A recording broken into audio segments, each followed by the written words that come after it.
Сәлеметсіздер ме достар, баршаңызға қайырлы күн. Бүгінгі менің каналымда осындай асыққанда тез дайын болатын осындай дәмді сорпаның рецептісі. Көжені ұнатпайтын балаларыңыз болса, осы көжені жасап көрсеңіздер, барлығы сөзсіз жейтініне сенімдімін. Өйткені дәмі ерекше. Көжені дайын болып қалған кезде соңында екі затты қоссаңыздар, осындай дәмді көже шығады. Оны осы видеоның барысында сіздерге көрсететін боламын. Менімен бірге видеоның соңына дейін көріңіздер, және де осы рецептпен дайындап көріңіздер. Өте дәмді болып, әдемі болып шығады. Енді бұл көжені дайындау үшін бізге ең алдымен осындай сәбіз қажет болады. Қатты үлкен емес, орташа көлемдегі сәбіз. Осыны күштің ұсағымен, ұсақ жағынан өткізетін боламыз барлығын толығымен. Енді достар, міне күштін өткізіп алдым. Енді қызып тұрған қазанымызға, осы қазанға кішкене ғана сұйық май қосып, осы сәбізді қуырамыз. Менің қазанның көлемі 3 литр. Одан үлкенде болса, кішкене суын көбірек қосасыздар, енді өздеріңіздің қалауларыңыз бойынша. Енді осылай сәбізді қуырамыз, жақсылап қызартып. Сәбізіміз қуырылғанша біз осындай үлкендеу пиязымызды алып ұсақтап тураймыз. Сосын осыны сәбіздің үстіне қосатын боламыз, екеуін бірге қуырамыз.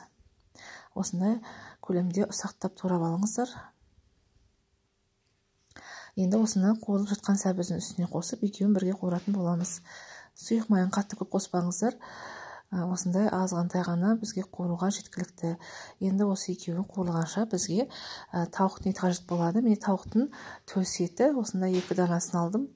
Енді осыларды қазір тураймыз. Осылай қатты үлкен емес, қатты кішкентай емес көлемде етіп турап аламыз. Міне осындай көлемде екеуін де турайсыздар. Дәмі өте ерекше. Менің көже ішпейтін балалардың өзіне ұнады. Және де уақытты көп қажет етпейтін, жарты сағатта ғана дайын болды. Өйткені біздің салатын салмаларымыздың барлығы тез пісетін салмалар. Тауықтың етінің өзі жарты сағатта дайын болады. Енді осылай тауықтың етін бірге қуырамыз. Мен астына кішкене ғана қазір су құямын. Біздің етіміз жабысып қалмау үшін, бірақ көп қоспайсыздар. Өйткені қазір еттің сорпасы өзі барлығы шығады. Сондықтан түбіне ғана кішкене құйып жауып қойдым. Енді осындай 4 дана картоп алдым мен. Енді картопты өзіңіздердің отбасыларыңыздың жақсы көретін, жақсы көрмейтіндер болса, мен де өйткені балаларым барлығы жақсы көреді. Осының 4 данасын қостым. Егер де көп ұнатпайтын болсаңыздар, аздау қосыңыздар. Бұл тағамның ингредиенттері барлығы өздеріңіздің көз мөлшерлерімен қоссаңыздар болады, достар. Міне осылай менің тауығымның еті суып, сорпасы барлығы шықты. Енді үстіне картопты қосып, осыны картоп батып тұратындай етіп қана су қойып, оны 10 минуттай қайнатамыз. Сосын қалған суын соңында қосатын боламыз. Міне осындай картоп батып тұрса ғана болады. Осылай үстіне құйып, тұзын салып, тағы да 10 минут қайнатамыз. Енді достар, міне сіздерге айтқан менің үстіне құятын жаңағы ингредиенттер 2 затты ғана құясыздар дегенім. Осылай 2 жұмыртқаны алып, үстіне 2 ас қасық қаймақты қосып, жақсылап араластырыңыздар. Осыны көжен дайын болып қалған кезде соңында құйсаңыздар, көжен дәмі керемет болып шығады, күшті дәм береді. Осылай жасап көріңіздер, сіздерге ұнайды деген ойдамын. Міне осылай жасап тұрып араластырдым. Ол дайын.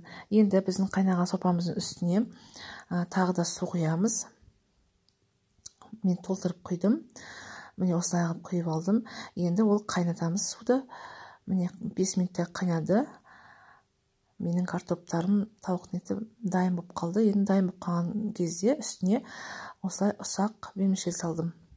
Енді вермишельді бірақ өздеріңіздің қалауларыңыз бойынша, өйткені мен кішкене қоюлау болғанын қаладым, сосын вермишель қостым. Енді осылай араластырып, қақпағын жауып қоя тұрамыз. 2-3 минуттай қайнатамыз. Оның үстіне осылай ас көк салатын болам. Дәмін келтіру үшін осындай кішкене петрушкамен укроп қосатын боламыз. Ұсақтап турап.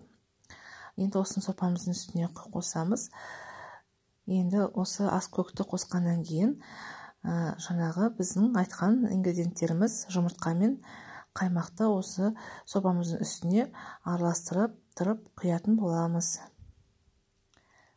Міне осылай құйып жатқан өзінде міне біздің сорпамыздың түрі де өзгерді. Осындай әдемі болып шығу керек. Дәмі өте керемет болып шықты.